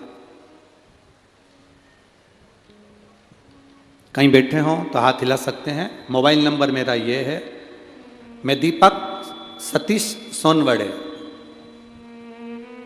दशरथ नगर, जिला जलगांव। लाइन लिखिए उन्हें, आप लोग पत्र चैनल के माध्यम से हमारे साथ में पढ़ सकते हैं। एलईडी पर पत्र दिख रहा होगा, आस्था चैनल वाले आस्था चैनल पर पढ़ सकते हैं। मोबाइल नंबर मेरा ये है, मैं दीपक सतीश सोनवड़े, दशरथ नगर, जिला जलगांव। लुटा दिया संसार काशी वाले ने, कर दिया माला माल काशी वाले ने। गुरुजी लोग कहते हैं पंडाल में कथा सुनने से क्या होता है, वहां बैठकर श्री शिवाय नमस्तुभ्यम मंत्र बोलने से क्या होता है, कथा पूर्ण होने पर रज को अपने हृदय से लगाकर जाने पर क्या होता है। मैं बोलता हूँ, जो मंत्र बोलकर पंडाल में व्यासपीठ के सामने जो बोला जाता है, वो दुनिया में कहीं नहीं हो सकता, वो यहाँ होता है। बस अब यहाँ होता है। गुरुदेव, मेरे भाई पिछले 2 साल से बैंक की नौकरी के लिए प्रयास कर रहे थे। कई समय से वो बैंक की नौकरी का एग्ज़ाम भी दिए थे, पर उनका कभी रिजल्ट नहीं आया। गुरुदेव, सभी रिजल्ट कभी नहीं आए। मैंने उनसे कहा, चल पंडाल में शिव पुराण की कथा है, वहाँ पर थोड़ा बहुत जो लोग कचरा पटक कर चले जाएं उसको उठाकर बोरी में भरकर कहीं साइड में रख देना, सेवा करना, जितना बन सके लोगों को पानी की बोतल भर के दे देना, पिला देना, जैसा बन सके उतनी सेवा करना। जब कथा 3 घंटे एक जगह पर जहाँ जगह मिले वहाँ बैठकर सुन लेना। मेरे भाई ने मेरा कहना माना, मेरे साथ पंडाल में कथा सुनने के लिए आया। कल कथा का प्रथम दिन था। शाम के 4 बजे जब पंडाल में श्री शिवाय नमस्तुभ्यम का जाप अपने पहली बार, आप गुरुजी टीवी पर देखना, पहला जाप अपने 4 बजे कराया था। शायद आज भी पहला जाप 4 बजे ही हुआ है, ठीक है। कल आपने प्रथम जाप 4 बजे कराया था। जाप करते समय मेरे भाई ने और मैंने अपने भाई के नौकरी के लिए बाबा से प्रार्थना करी थी। गुरुदेव, 1 जनवरी 2022 को मेरे भाई ने एक एग्ज़ाम दिया था बैंक का। कल मेरा भाई शाम को 4 बजे जाप करा और वहीं जाप करने के 20 मिनट बाद कॉल आ गया कि तुम्हारा ज्वाइनिंग लेटर घर पहुंच गया। मैं बाबा को यहाँ धन्यवाद देने के लिए आई हूँ। ये शिव है। आप पत्र को अपने उस पर पढ़ सकते हैं। मैं दीपक सतीश सोनवड़े, दशरथ नगर, जिला जलगांव। मेरा मोबाइल नंबर ये है। मेरा ज्वाइनिंग लेटर मुझे मिल गया। ये शिव कृपा, योग है, शंभो। शिव तत्व है, उससे जो कहा वो सुना। एक पत्र बड़ा सुंदर आया।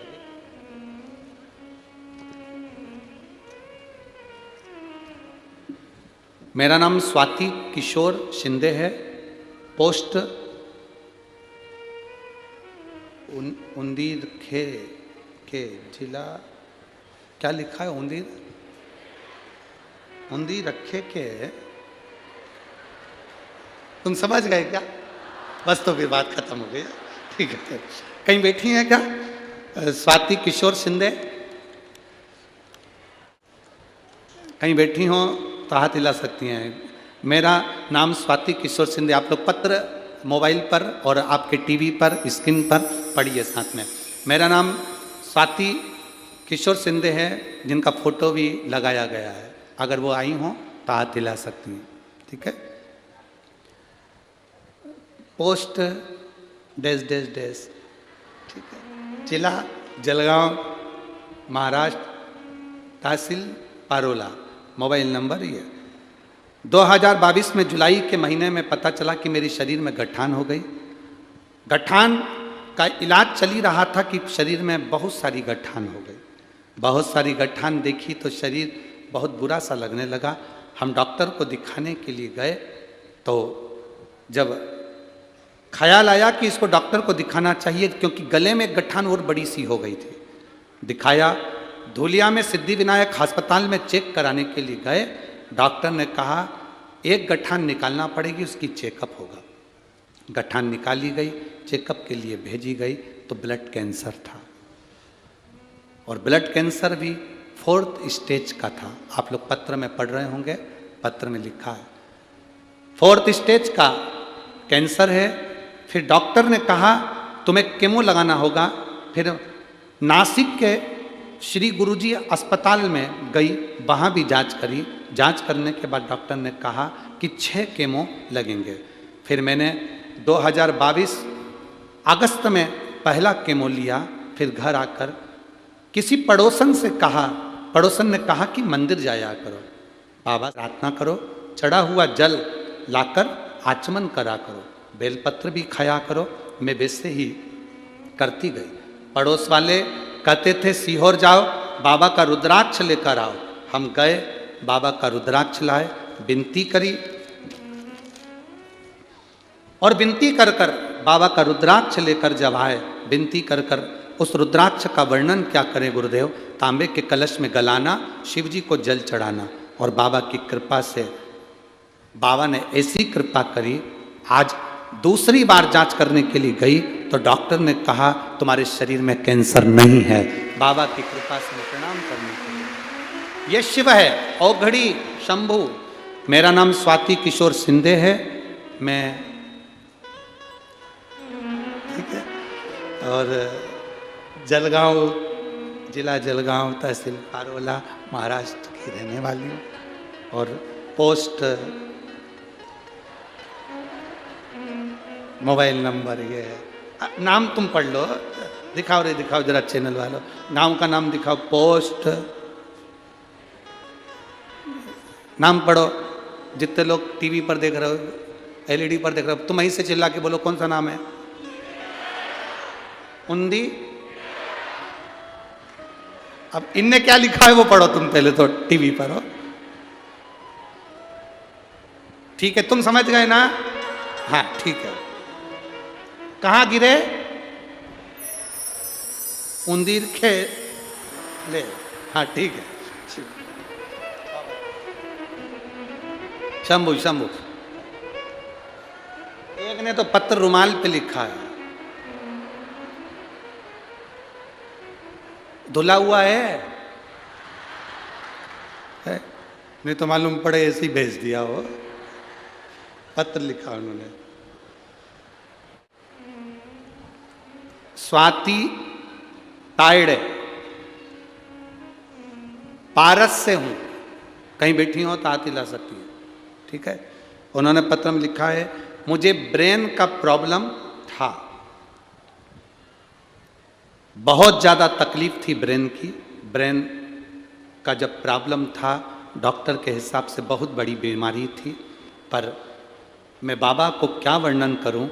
शिव पर चढ़े हुआ जल पीना प्रारंभ करा, मेरी सारी दवाइयाँ बंद हो गई, मेरी किडनी ने भी काम करना चालू कर दिया। मैं बाबा को नमन करने के लिए पत्र, ठीक है। तुम्हारा शिव तत्व को जानना क्या होता है। शिव महापुराण की कथा में बैठकर जब हम स्तुति करते हैं दिल से, आप आए हो बहुत दूर दूर से आए हो, 100 रुपये 50 रुपये 500 रुपये खर्च कर कर आए हो, बड़ी मुश्किल से जगह मिली, बैठ भी गए, आखिरी तक कथा का स्मरण कर कर उससे दिल की बात कहकर हम जाए, उससे कह कर जाए।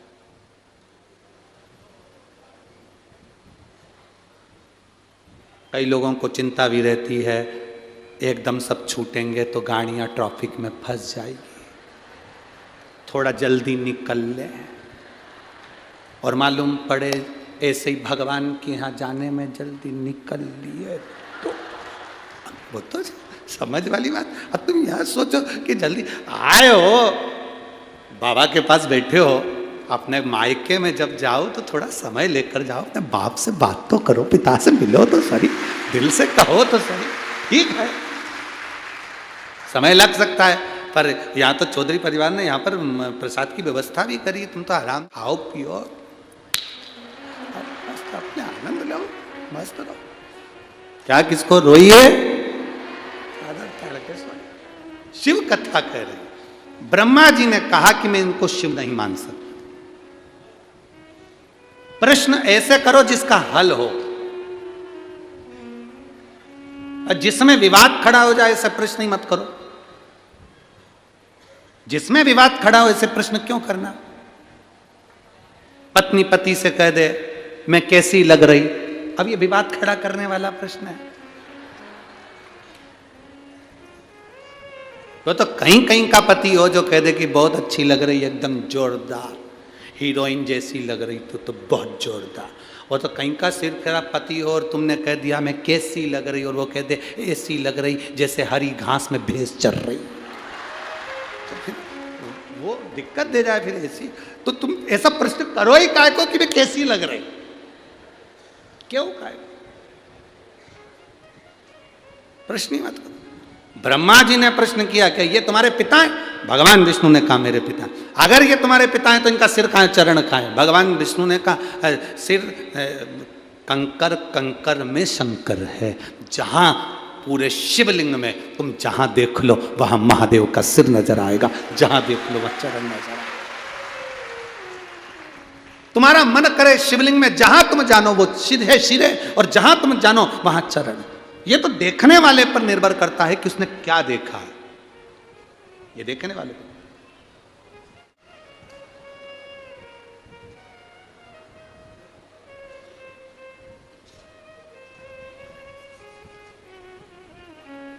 एक व्यक्ति ने हमसे पूछा धूलिया में कि गुरुजी ये बताओ कि मैं भाग्यशाली हूं कि नहीं।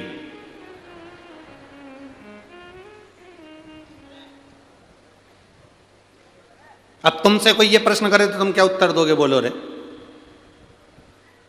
अब वो प्रश्न कर रहा है कि गुरुजी मुझे बताओ मैं भाग्यशाली हूं कि नहीं हूं। हमने उस बच्चे से कहा देख, भारत की भूमि पर जिसका जन्म होता है वो भाग्यशाली ही होता है।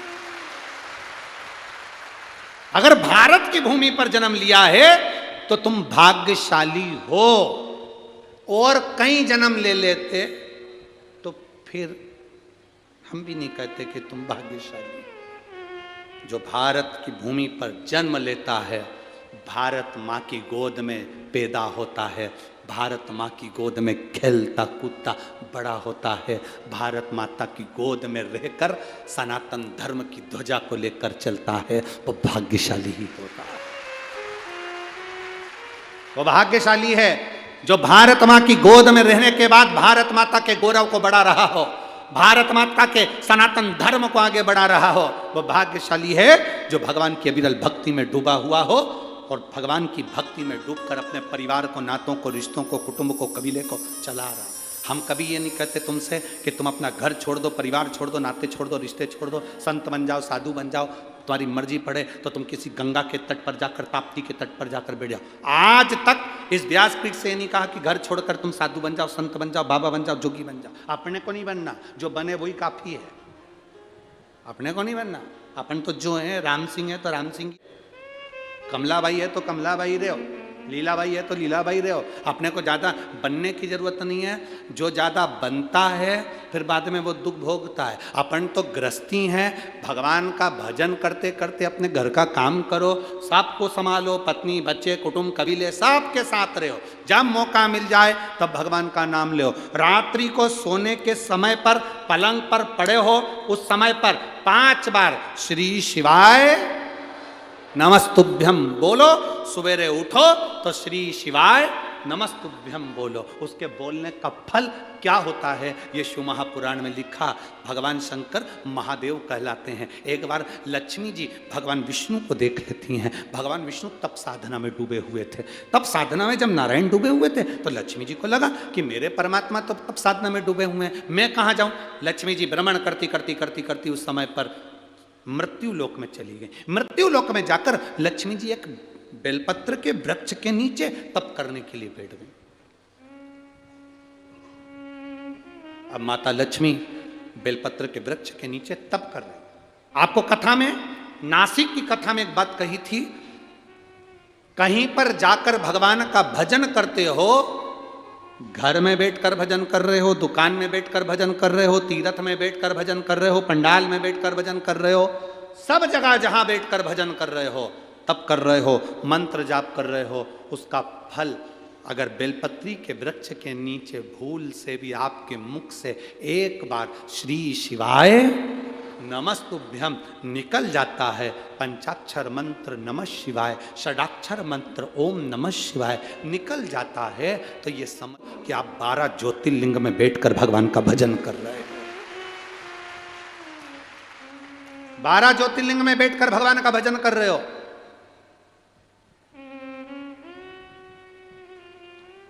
बेलपत्री के वृक्ष का वो फल है।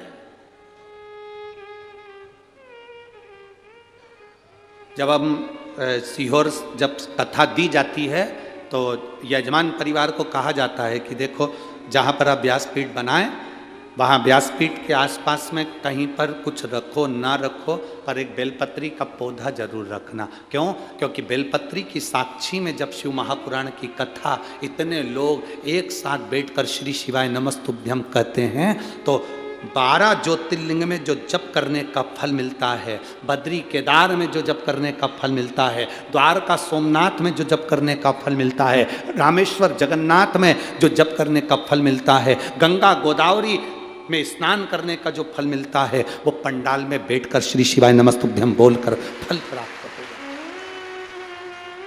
वो मिलता है।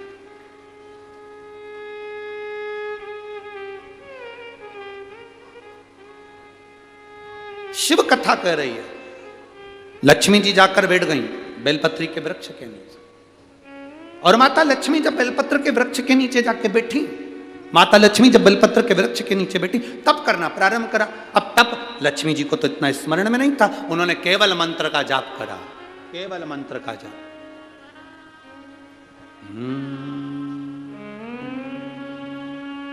नमः शिवाय ओम नमः शिवाय ओम नमः शिवाय। शास्त्र रीति पहले भी कथा में कहा है, जिन्होंने कथा सुनी होगी उनके स्मरण में होगा, स्त्री नारी जब भी नमः शिवाय का जाप करती है तो वो शुरू में ओम नहीं लगाती, शुरू में क्या बोलती है? नमः शिवाय ओम नमः शिवाय ओम नमः शिवाय। पुरुष जब नमः शिवाय का जाप करता है शुरू में ओम लगाता है, ओम नमः शिवाय ओम नमः शिवाय। स्त्री चालू करेगी तो नमः शिवाय से चालू करेगी, नमः शिवाय ओम नमः शिवाय। नमः शिवाय से चालू कर कर ओम पर पहुंचेगी, फिर चालू करती जाएगी, नमः शिवाय ओम नमः शिवाय। पुरुष चालू करता है तो ओम नमः शिवाय। स्त्री पुरुष के बोलने का भी फल। गोली खाने का तरीका होता है, बोलो जी जी हाँ सही है कि गलत है? इंजेक्शन को पिया जाता है कि लगवाया जाता है? जम के तो बोलो, जम के। गोली को लगवाई जाती है कि खाई जाती है? खाई जाती है। और वो शीशी आती है दवाई की, उसको पिया जाता है कि खाया जाता है? पिया जाता है। सब दवाई का अलग अलग अंतर है। गोली को खाना है, इंजेक्शन को लगवाना है और दवाई को पीना है। मंत्र बोलने का भी तरीका है। जो माताएं कहती हैं हम शंकर के मंदिर जाते हैं ओम नमः शिवाय का इतना जाप करते हैं, बाबा सुनता नहीं है, तुम डायरेक्ट ओम नमः शिवाय बोलती हो। दवाई खाने का तरीका, कोई कोई दवाई दूध से पड़ती है, कोई कोई दवाई पानी से लेना पड़ती है, कोई कोई दवाई मुंह में रख लो नहीं तो गुली जाए। ऐसी दवाई का तरीका है, उसी तरह मंत्र का तरीका है। जब माताएं शिव के मंदिर में बैठकर नमः शिवाय ओम नमः शिवाय ओम नमः, यहां से चालू कर कर जब चालू करती है तो शिव सुनता है। और जिन जिन को याद नहीं रहता तो हम उनसे कहते हैं फिर कुछ मत जपो, श्री शिवा नमस्तुभ्यं जप। लक्ष्मी जी ने जाप करना प्रारंभ करा। अब माता लक्ष्मी ने जाप करना प्रारंभ करा। जपते जपते भगवान विष्णु के नेत्र खुल गए, नारायण के नेत्र। कुबेर का ध्यान गया माता लक्ष्मी पर। लक्ष्मी जी कहीं मेरा कुबेर का खजाना तो वापस नहीं लेना चाहती।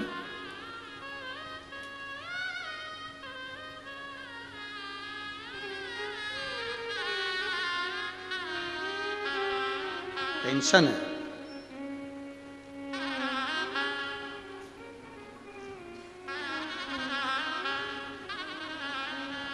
सारे देवताओं को भय रहता है।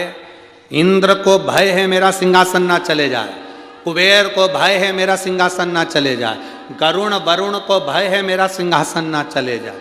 केवल एक देवाधिदेव महादेव एक ऐसे होते हैं जिनको सिंहासन का भय नहीं है। क्यों? जिसको चाहिए कैलाश पे आजा, बैठ जा। यहां सिंहासन है ही नहीं, यहां सिंहासन है ही नहीं। हमारे इतने सालों से हम कथा कर रहे हैं और हमारे जीवन की पहली ऐसी कथा है ये जलगांव की जिसमें कोई सामने सिंहासन नहीं है किसी को बैठने के।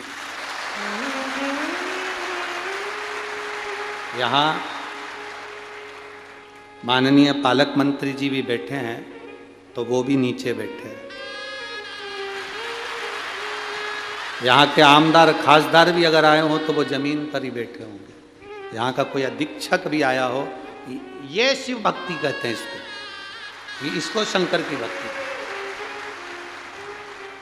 इसको शिव महापुराण की कथा। अभी 16 दिसंबर को जो अमरावती में कथा है जो राणा परिवार ने ली है, रवि जी राणा जी ने, और तो एक रवि राणा ने और एक और क्या नाम है उनका, सांसद जी और विधायक जी दोनों लिए हैं, नवनीत जी राणा, एक रवि जी राणा एक नवनीत जी राणा ने। जब वो कथा के लिए सीहोर आए थे उस समय पर, पहले जब हमसे एक बार मुलाकात हुई थी तो हमने पूछा कथा कौन कराएगा, तो उनके मुख्य शब्द थे भोलेनाथ कराएंगे, हम तो केवल बैठकर सुनेंगे, कराने वाला कराएगा वो, हमें तो सुनना है, केवल कथा श्रवण करना। आज जलगांव की पवित्र भूमि पर हृदय प्रसन्न हो गया। यहां कोई सिंहासन नहीं है, यहां कैलाश है, कैलाश। इस कैलाश की धरा पर जहां तुम बैठ जाओ वहां भगवान का गुणगान करो। कैलाश की धरा।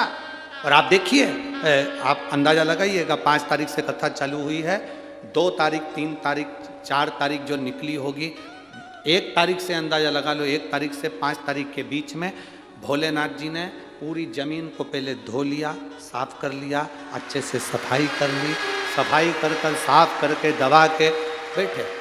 2 बजे से 5 बजे तक कथा चलती है। आप अंदाजा लगा कर बैठना, आपको ऐसा महसूस होगा जैसे हम कैलाश पर्वत पर बैठकर तप साधना कर रहे हैं, कथा श्रवण कर रहे हैं। हल्की हल्की सी हवा चलती रहेगी, आनंद लेते रहेंगे, सूर्य देवता आते रहेंगे जाते रहेंगे, तुम्हारा भजन चलता रहेगा, आनंद की अनुभूति होती रहेगी। शिव तत्व की प्राप्ति, शिव तत्व सब व्यवस्था वो करता है, अपन निमित्त है, अपन निमित्त। और बड़ी प्रसन्नता हुई साहब, कल रात्रि के जो वीडियो हम लोगों ने देखे, जलगांव के लोग शहर से आकर कोई बिस्कुट, कोई पानी, कोई पाउच, रात्रि को सारे भक्तों को कोई आलू बड़ा खिला रहा था, कोई भाजी बड़ा खिला रहा था। उसके वीडियो जो जलगांव की भूमि पर चल रहे हैं सोशल मीडिया में, देखने लायक। भाव कृपा है, आपको दिया बाबा ने और आपने भाव से खिलाया, दिल से। शिव कथा कर रही है, माता लक्ष्मी बैठी, भगवान देवती देव महादेव, कुबेर को लग रहा है ये मेरा सिंहासन ना ले ले, इंद्र को लग रहा है ये मेरा सिंहासन ना ले ले, देवताओं को लग रहा है लक्ष्मी मेरा सिंहासन ना ले ले, पर लक्ष्मी तप की मुद्रा में विलीन लगी हुई थी, भगवान का गुणगान कर रही थी। नमः शिवाय, ओम नमः शिवाय, ओम नमः शिवाय। लगी मां, बेलपत्री का वृक्ष, उसके नीचे एक माला का मनका भी अगर बेलपत्री के वृक्ष के नीचे खसकता है, तुम्हारे मुख से नाम निकलता है, तो वो उसका फल 1000 गुना ज्यादा हो जाता है, 1000 गुना। आप लोग शिव मंदिर में जाते हो ना, तो बेलपत्री जब भगवान को चढ़ाते हो, तो आप अगर श्री शिवाय नमस्तुभ्यम बोलकर चढ़ाते हो, विद्वान पंडित जी जो आपको अभिषेक कराते हैं, पूजन कराते हैं, तो वो कहते देते हैं बेलपत्री चढ़ा रहे हो, नमः शिवाय बोलकर चढ़ाओ, ओम नमः शिवाय बोलकर चढ़ाओ, श्री शिवाय नमस्तुभ्यम बोलकर चढ़ाओ। जब आप एक बेलपत्र का स्पर्श कर कर श्री शिवाय नमस्तुभ्यम कहकर बेलपत्र चढ़ाते हो, बेलपत्र का स्पर्श इस शरीर से रहता है, तो एक बेलपत्र चढ़ाते हो तो 1000 बेलपत्र चढ़ाने का फल तुम्हारे खाते में चला जाता है। एक बेलपत्र मात्र शंकर के नाम का जप कर कर आपने स्पर्श किया, मंत्र बोला, स्पर्श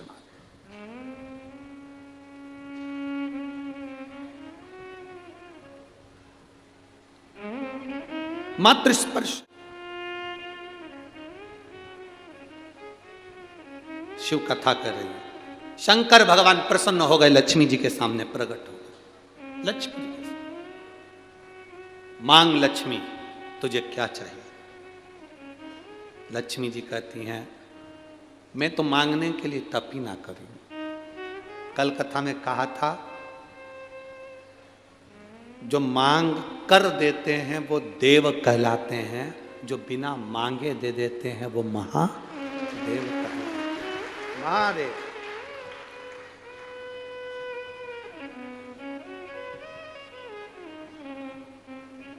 वो महादेव। जैसे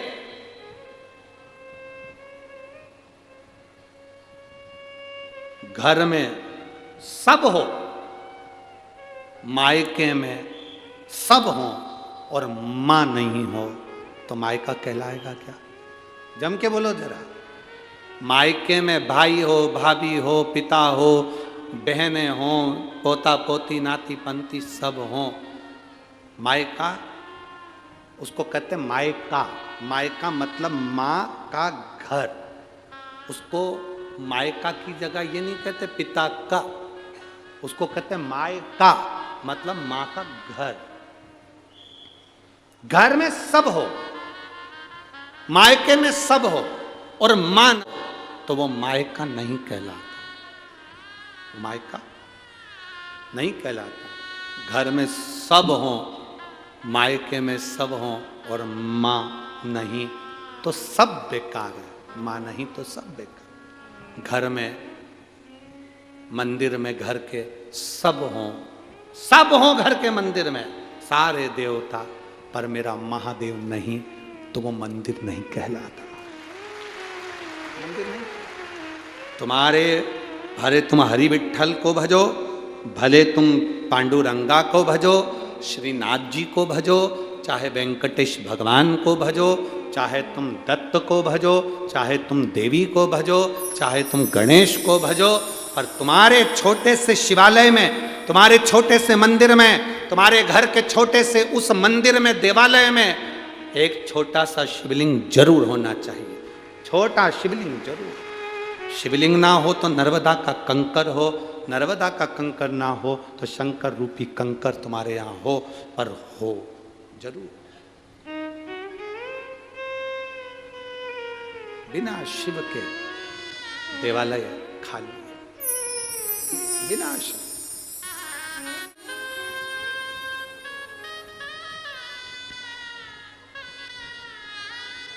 बिना शंकर के सुना,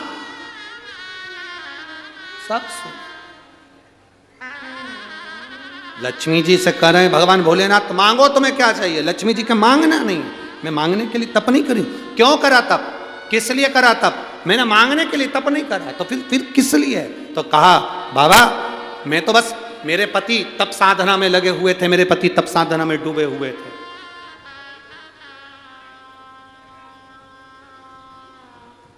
मेरे पति तप साधना में लीन है। मैंने भी सोचा मेरे पति तप साधना कर रहे हैं तो मैं भी तप साधना करूं। शिव जी ने कहा तुम आई हो तो कुछ तो मांगो, कुछ तो मांगो।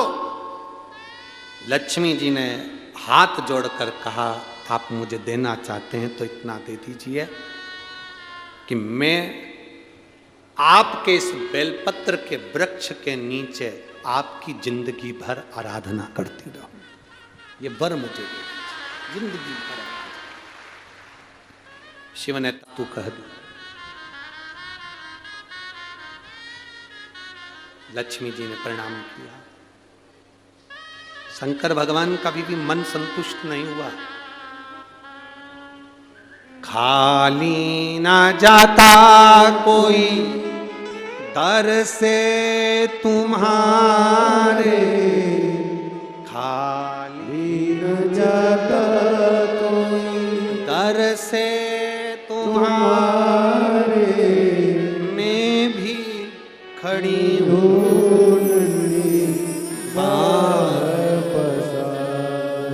अपने हृदय लगा लो कि राजा उठा लो। कोई मेरे दरवाजे से खाली जाए, यह हो नहीं सकता। एक पत्र आया है, उस पत्र में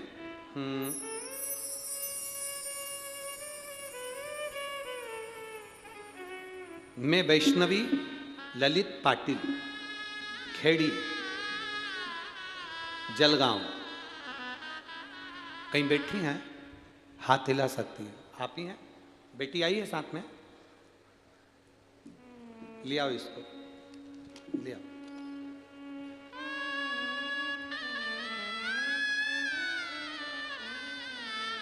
पत्र आप लोग एलईडी पर, आस्था चैनल पर पढ़ सकते हैं पत्र को। एक लोटे जल का मैं क्या वर्णन करूं गुरुदेव। मैं वैष्णवी ललित पाटिल, खेड़ी मेरी बेटी, जलगांव से हैं हम लोग। समीक्षा ललित पाटिल, मेरी बेटी को ब्रेन ट्यूमर हो गया था। छोटी मेरी बेटी है, इसको ब्रेन ट्यूमर हो गया। ऐसी गठान थी कि डॉक्टर भी उसकी सर्जरी करने के लिए मना कर दिए थे। 1.5 साल तक हम मुंबई हॉस्पिटल में रुके। कितने साल? जम के बोलिए जरा। लोग 1 दिन 2 दिन मुंबई के हॉस्पिटल में रुकते हैं गुरुजी, हम 1.5 साल मुंबई के हॉस्पिटल में रुके थे। फिर घर आने के बाद डॉक्टर ने जब कह दिया कि इसको ब्रेन ट्यूमर की जो गठान है वो ऐसी जगह पर है जिसकी सर्जरी नहीं हो सकती। मेरी ननंद ने बताया कि टीवी पर सियोर वाला महाराज आता है, शिव पुराण की कथा करता है, उसको सुनो। उसके बाद हमने कथा सुनना प्रारंभ किया, 1 लोटा जल चढ़ाना प्रारंभ करा। मेरी बेटी थोड़ी थोड़ी उसकी सेहत, जो पूर्ण तरह से ब्रेन में ट्यूमर था तो शुद्ध चली गई थी। बोलना चालना शुद्धता ये समाप्त हो गई, सोचना समझना सब चला गया। आई बेटा आ जाओ, रोइए नहीं, खुश होकर आओ। बाबा ने तो ठीक कर दिया इसको, और क्या चलेगा। रोते रोते नहीं आते बाबा।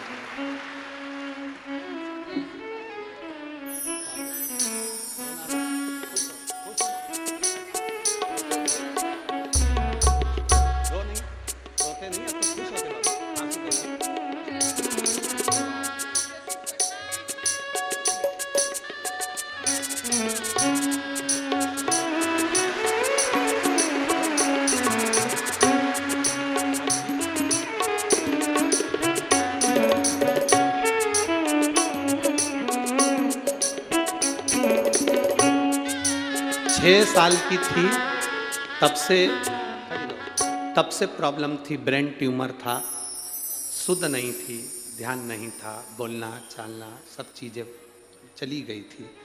पर ननन के कहने पर शिव पुराण सुनी और बाबा का चढ़ाया हुआ जल दिया।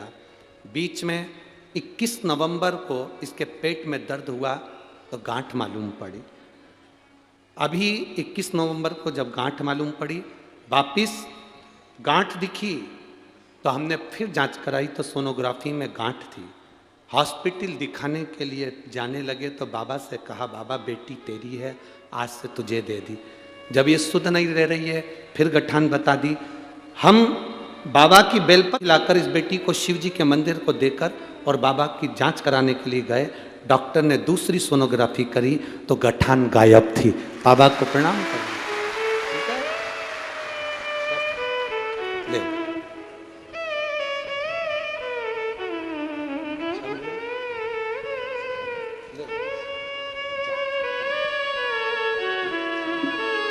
अरे खाली न जाता कोई दर से तुम्हारे, खाली न जाता कोई दर से तुम्हारे, मैं भी खड़ी हूँ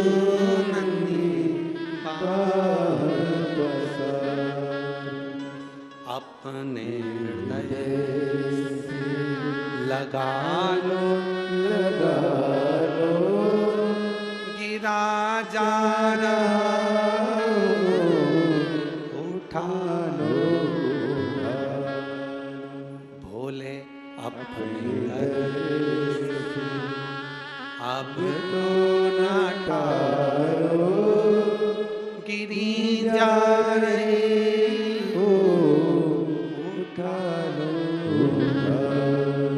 जिसकी सुध चली गई हो, याददाश्त चली गई हो, ब्रेन ट्यूमर हो गया, पेट में गांठ हो गई, 5 वर्ष की अवस्था से 11 वर्ष की अवस्था तक जो बीमारी से जूझ रही हो, 1.5 साल तक बॉम्बे के हॉस्पिटल में पड़ी रही हो, उसकी दशा क्या होगी।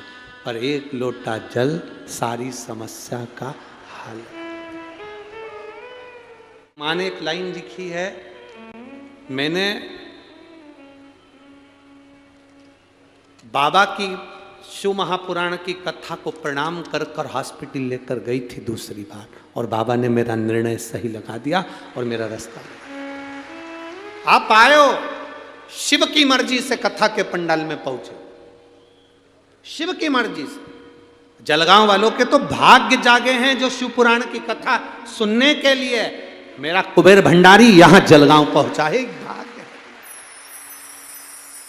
जो डर गया, बहुत ट्रैफिक, बहुत भीड़, अरे डर लगे दूर जाकर बैठ जाओ, पर बाबा की शरण में आकर 2 क्षण बैठकर उससे प्रार्थना तो कर जाओ। हमें किसी को दिखाना थोड़ी ना है कि हम कथा में आए हैं। आप तो कहाँ जगह मिले, बहुत जहाँ जगह मिले वहाँ बैठकर बोलो, उससे दिल से प्रार्थना, दिल से सुनता है। शिव जी का मन राजी नहीं हुआ, लक्ष्मी को ऐसे कैसे छोड़ दूं। शंकर भगवान ने लक्ष्मी को देखकर कहा, लक्ष्मी आज तक तू विष्णु पत्नी लक्ष्मी कहलाती थी, आज ये देव अधिदेव महादेव तूने कुछ नहीं मांगा, इसलिए मैं महादेव अपना महाशब्द तुझे देता हूं, अपना महाशब्द तुझे देता हूं। दुनिया के लोग मुझे महादेव कहते हैं, मेरा महाशब्द तुझे देता हूं। आज से तू विष्णु पत्नी लक्ष्मी नहीं, विष्णु पत्नी महालक्ष्मी कहलाए। महालक्ष्मी। सुन लक्ष्मी, अपना सोमवार एक ही वार मेरे में है, वो सोमवार भी तुझे देता हूं। लक्ष्मी ने कहा, प्रभु आपने सोमवार मुझे दिया है, मैं इस बेलपत्री के वृक्ष के नीचे महादेव आपको वचन देकर जाती हूं, जो सोमवार के दिन शिव मंदिर में भूल से भी 1 लोटा जल चढ़ा देगा, मैं महालक्ष्मी कहलाती हूं। लक्ष्मी और महालक्ष्मी में अंतर है। लक्ष्मी घर में आती है, वापिस चली जाती है, पर महालक्ष्मी जिसके घर में आती है वो जिंदगी भर के लिए नहीं जाती। महालक्ष्मी कह रही है, बाबा आपने मुझे सोमवार का दिन दिया, जो सोमवार के दिन शंकर के मंदिर में आकर एक लोटा जल समर्पित करेगा, ये महालक्ष्मी उसके लोटे को खाली नहीं जानने देगी, उसमें स्वयं महालक्ष्मी बैठकर उसके घर तक जाएगी, उसके घर तक जाएगी। सारी समस्या का हल एक लोटा जल, बोल बम का नारा है, बाबा एक सारा। आप शिव जी के मंदिर में जल चढ़ाने के लिए जाते हैं, ये अनुभव रखिए, वहां से आप खाली हाथ नहीं आते, महालक्ष्मी आपके साथ आती है। कौन आती है? महालक्ष्मी। महालक्ष्मी आपके साथ आती है। भय ना खाएं। ये तो बाबा की कृपा से ये कथा बड़े जटाधारी मंदिर पर हो रही है। शिव कृपा, शंकर की उदार, शिव की करुणा। ब्रह्मा विष्णु महेश तीनों का सुंदर दर्शन, भगवान शिव की इस पवित्र कथा का आनंद है। जोरदार ताली बजाएं भगवान ब्रह्मा विष्णु महेश के लिए।